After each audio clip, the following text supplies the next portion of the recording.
So hello everyone, कैसे हैं आप सब लोग। I hope each and every one of you is doing absolutely good. My name is doctor Vipin Kumar Sharma और मैं आप सभी लोगों का तहे दिल से स्वागत करता हूं हमारे इस प्यारे से प्लेटफॉर्म फिजिक्स वाला के ऊपर। आज हम लोग डिस्कस करने वाले हैं that how to crack CUET 2024 examination in the remaining time. अब जाहिर सी बात है, आप अपने 12th क्लास के बोर्ड एग्जामिनेशन पास कर चुके हैं, तो आपके 12th के जो कॉन्सेप्ट्स हैं वो कहीं ना कहीं आपके रिवाइज किए हुए होंगे।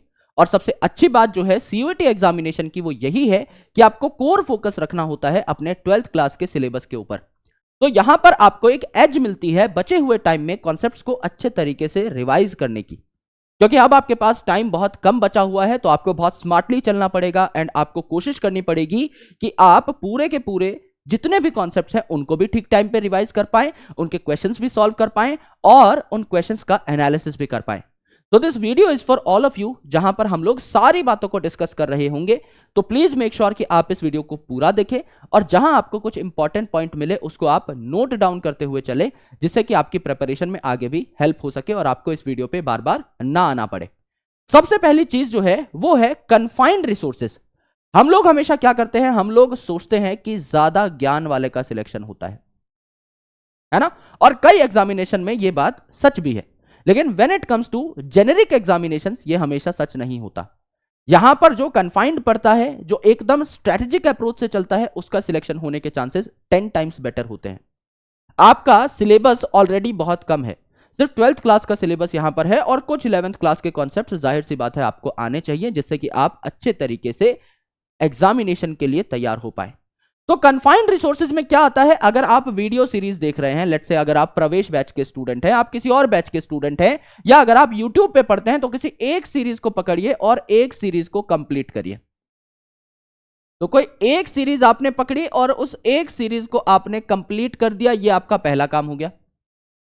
कोई भी आपकी थ्योरी की सीरीज हो सकती है, इसको आप कंप्लीट करिए। इसमें भी वक्त बचाना है, समझ लीजिए आप एक अच्छे स्टूडेंट हैं, ओबीडियंट स्टूडेंट है, आपको अपना वक्त बचाना है, तो आप क्या करें, PW की ऐप के ऊपर जितने भी फ्री बैचेस चलते हैं, YouTube पर जितने भी फ्री बैचेस चलते हैं, उनके नोट्स अवेलेबल होते हैं ऑन PW एप्लीकेशन। अगर आपको लगता है कि कोई कॉन्सेप्ट आपको पहले से आता है, तो सिर्फ क्या कर रहे होंगे, आप नोट्स को रिव्यू कर रहे होंगे। अगर लेट्स से मुझे DNA एप्लीकेशन का टॉपिक आता है, तो मैं किसी भी सीरीज में जाकर जो PW पे कंप्लीट हो चुकी है पहले से, है ना, जो चल रही है उसकी बात नहीं कर रहा मैं, जो कंप्लीट हो चुकी है वहां से पढ़ने में मेरा ज्यादा फायदा है, क्योंकि मैं कोई भी चैप्टर अपने मन मुताबिक पढ़ सकता हूं। मैंने DNA एप्लीकेशन के लेक्चर में जाकर देखा कि सर ने क्या क्या बताया है, कोई एक्स्ट्रा पॉइंट मिला तो मैंने नोट कर लिया।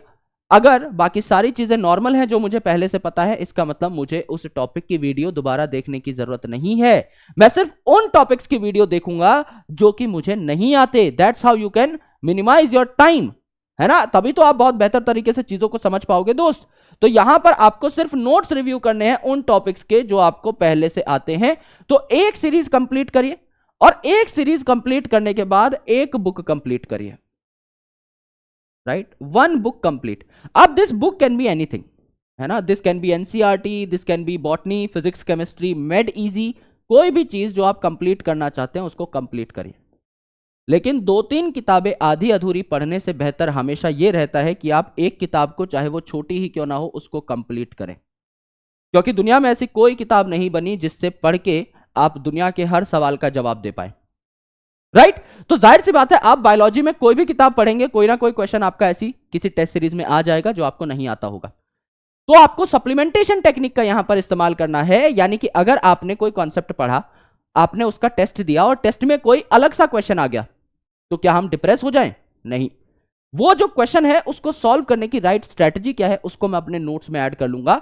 अगली बार कोई वैसा क्वेश्चन दिखेगा तो उस क्वेश्चन की मैं धज्जियां उड़ा दूंगा। That should be my strategy. इसे कहते हैं सप्लीमेंटेशन। कि जब आपको कोई क्वेश्चन सॉल्व करना नहीं आता तो आप उसे सीख लें, जिससे कि अगली बार वैसा कोई क्वेश्चन आपको दिखाई दे तो आप उस क्वेश्चन को तोड़ फोड़ पा रहे हो। इसे सप्लीमेंटेशन कहा जाता है। तो आप एक कोई किताब कंप्लीट कर लीजिए, है ना, छोटी किताब भी हो सकती है, NCERT भी हो सकती है, मेड इजी भी हो सकती है, आपके खुद के क्लास नोट्स भी हो सकते हैं, आपके जो ये सीरीज है इसके नोट्स भी हो सकते हैं, कुछ भी एक चीज कंप्लीट करिए और उसके बाद सप्लीमेंट करते जाइए इन नोट्स को with the test series content. Supplement करते जाइए इन नोट्स को with the test series content, with the questions you are solving, और उसके बाद करते जाइए रिवीजन है ना, जो भी आपने पढ़ा है, क्योंकि जब आप बहुत लिमिटेड पढ़ते हो तो रिवीजन करना आसान हो जाता है। अब आपने एक ही सीरीज पढ़ी, एक ही बुक करी, तो आपको रिवीजन करने में आसानी होगी of that series plus book. और आप जितने भी मॉक टेस्ट सॉल्व कर रहे हैं, उन मॉक टेस्ट में जो भी नया कॉन्सेप्ट आ रहा है वो आप सप्लीमेंट कर रहे हैं अपने नोट्स में। तो जितनी बार आप नोट्स को रिवाइज कर रहे हैं, आपने जितने मॉक टेस्ट अटेम्प्ट किए हैं, आप इनडायरेक्टली उनको भी रिवाइज कर रहे हैं। तो यहां पर टेस्ट देना बहुत जरूरी है। किस लिए जरूरी है, समझ लीजिए। आपने एक 100 नंबर का टेस्ट दिया और 100 नंबर के टेस्ट में से आपके कितने नंबर आए भैया, 70 नंबर आए। अब आप खुश हो जाओगे कि सर हमारे तो 70 नंबर आए, बहुत अच्छी बात है। लेकिन टेस्ट का पर्पस क्या होता है, टेस्ट का पर्पस होता है टू अंडरस्टैंड कि 100 तक कैसे पहुंचा जाए। यानी ये जो आपके 30 नंबर कटे हैं, ये जो आपके -30 नंबर आप यहां पर लेकर चल रहे हो, जिसको आप जोड़ सकते हो, इन पे काम करना है ना मेरे भाई। अब ये 30 नंबर कैसे आएंगे, that you need to crack. और ये कौन बताता है हमें, ये बताता है टेस्ट एनालिसिस। जब आप एक टेस्ट देते हो, समझ लीजिए आप 2 घंटे का एक टेस्ट दे रहे हैं, तो 2 घंटा बकायदा टेस्ट के एनालिसिस में भी लगाना है।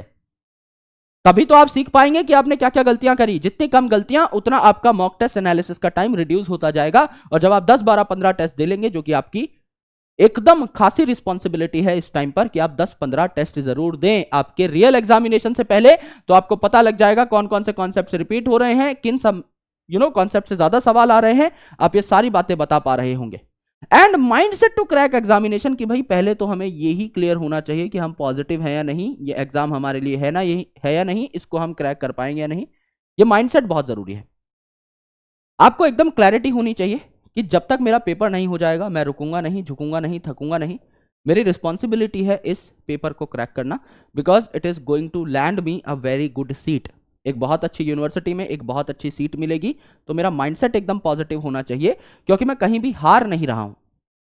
अगर मैं एक चीज को पढ़ता हूं, तो मैं बाकी चीजों के क्वेश्चंस तो सप्लीमेंट कर रहा हूं ना, तो मैं हारा कहां। अगर मेरे नंबर नहीं आ रहे हैं, तो मैं यही तो सीख रहा हूं कि मेरे नंबर किस वजह से नहीं आ रहे हैं और उन नंबर्स को मैं कैसे अचीव कर सकता हूं। तो मैं हार कहां रहा हूं, हमेशा चीजें बेहतर ही तो होती जा रही हैं। तो हारने का या ना सीखने का तो कोई ऑप्शन यहां पर स्क्रीन के ऊपर नजर ही नहीं आ रहा। जाहिर सी बात है, आप हर दिन बेहतर होते चले जाएंगे और अपनी मंजिल की तरफ बढ़ते चले जाएंगे। सिलेबस बहुत लिमिटेड है, तो मल्टीपल टाइम्स रिवाइज करिए, एक सीरीज एक किताब को पकड़िए, माइंडसेट आपका पॉजिटिव रखिए, and you will be cracking this examination for sure. बहुत अच्छी यूनिवर्सिटी में आप जा रहे होंगे। और बहुत ही लिमिटेड चीजें हैं जो आपको करनी होती हैं। It's not a rocket science. हर साल लाखों बच्चा पेपर भरता है, हजारों बच्चा सिलेक्ट होता है। इनफैक्ट कुछ ऐसी यूनिवर्सिटीज हैं जहां 50,000 प्लस सीट्स है एक सिंगल यूनिवर्सिटी के अंदर, यानी लाखों सीट्स भी हैं। ऐसा नहीं है कि सीट्स नहीं है। आपको फोकस करना होता है अपने कोर सब्जेक्ट के ऊपर, जो आपने ऑलरेडी 12th में पढ़ रखे हैं। एंड 2 मोस्ट इंपॉर्टेंट पिलर्स जो आपके यहां पर आते हैं, वो आते हैं जीटी एंड इंग्लिश या हिंदी, डिपेंडिंग अपॉन आप कौन सी लैंग्वेज ऑप्ट करते हैं। इनमें भी बहुत लिमिटेड कंटेंट देखना है। आपके टीचर आपको जो पढ़ाते हैं वही देख के जाना है, और उसमें से आपका सवाल बन जाएगा। पीवाई क्योंकि आप चाहे तो कोई बुक ले सकते हैं, जिससे यू कैन वैलिडेट कि आपके सवाल बन रहे हैं या नहीं। क्योंकि जीटी और इंग्लिश बहुत ब्रॉड सब्जेक्ट्स है। इंग्लिश तो बहुत सारी वोकैब है इसके अंदर, है ना, बहुत सारी ग्रामर है, बहुत सारा कॉम्प्रिहेंशन है। कितना पढ़ोगे, नहीं पढ़ सकते। जीटी जो है अनंत है। जनरल टेस्ट में आपका जनरल एप्टीट्यूड आता है, मैं तो अनगिनत सवाल बना सकता हूं उसके ऊपर, है ना। आपका मैथमेटिकल एप्टीट्यूड आता है, कितने भी सवाल बन सकते हैं उसके ऊपर। थोड़ा बहुत जनरल नॉलेज आता है, जो भी दुनिया में ऐड होता जा रहा है वो जनरल नॉलेज ही तो बनता जा रहा है। तो यहां भी आपकी अनंत इंफॉर्मेशन है। इसमें से सबसे कोर इंफॉर्मेशन कौन निकालेगा, कौन मेहनत करेगा? आप मेहनत करोगे? नहीं, आपके टीचर्स मेहनत करेंगे। और सबसे अच्छी बात यही तो है कि हमको किसी और की मेहनत को बैठ करके एंजॉय करना है। थोड़ी सी मेहनत खुद करनी है बस। सामने वाला इतनी मेहनत कर रहा है, सामने वाला कंटेंट कंसोलिडेट करके आपके लिए लेकर के आ रहा है, उसको याद करने की रिस्पॉन्सिबिलिटी तो एटलीस्ट हमारी होनी चाहिए। तो यहां पे आपको टीचर जितना करा रहे हैं उतना अगर आपने कर लिया तो भी काम बन जाएगा। टीचर्स बहुत ही प्रोफिशिएंट होते हैं, और सारे टीचर्स ही प्रोफिशिएंट होते हैं। किसी ने अगर अपना गोल बनाया है टीचर बनने का, तो आप मान के चलिए वो स्टूडेंट को best of the best content देना चाहता है। तो यहां पर आपको सिर्फ टीचर रिसोर्स पे रिलाय करना है। एक आधी किताब आप ले सकते हैं हैंडबुक टाइप, लेकिन आप टीचर्स रिसोर्स पे अगर रिलाय करेंगे तो यहां पर दुनिया की कोई ताकत आपको पेपर क्रैक करने से नहीं रोक सकती। बहुत अच्छे से आपका पेपर क्लियर हो जाएगा। ऑलराइट, तो सीयूईटी को क्रैक करिए, और कोई और डाउट हो तो कमेंट सेक्शन में पूछ लीजिएगा। मैं मिलता हूं आपसे किसी और सेशन के अंदर। जहां भी मेरी जरूरत हो प्लीज मुझे बता दीजिएगा, मैं हाजिर हो जाऊंगा। Thank you so much, lots of love, जय हिंद। मिलता हूं आपसे किसी और सेशन के अंदर। तब तक के लिए अपना ख्याल रखिए और पढ़ाई करते रहिए। Thank you.